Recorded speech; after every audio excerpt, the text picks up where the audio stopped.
yang banyak memberi taklimat penerangan kepada kita yang begitu hebat. Saya begitu tertarik sekali yang mana beliau sanggup ataupun menghafal bermacam-macam tahun, tarikh 13,000, 14, 06, 15, 17, semualah. Beribu-ribu tarikh dia hafal. Memang hebat. Rupanya beliau merupakan seorang pelajar universiti dan masih bujang. Kemudian beliau ni setelah 6 tahun dia beritahu saya membawa pelancong daripada luar negara, terutama negara orang putih lah, Mat Saleh. Masa tsunami, selepas tsunami dah kurang, Mat Saleh datang, beliau membawa orang daripada Malaysia banyak datang ke sini. Jadi kita amat berhutang budi lah kepada beliau dan juga pemandu yang membantu kita.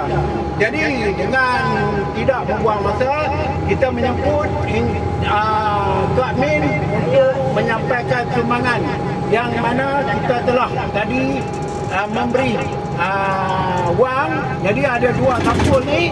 Jadi minta Kak Min bagi kepada Encik ni.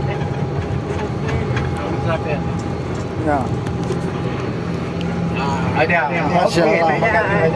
Alhamdulillah.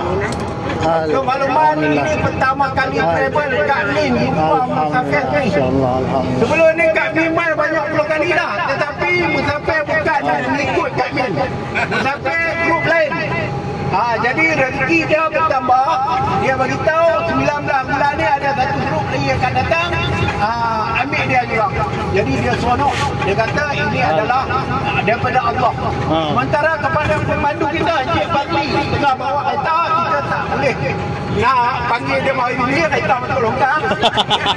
Kita wakil kepada Kak Min, Panyai bagi. Nak wakil, tolong bagi dekat. Boleh.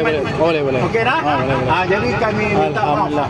Jadi kepada tuan-tuan yang membagi wang tadi, saya juga nak memberi sumbangan juga kepada tuan-tuan, iaitu dengan tanya kuis.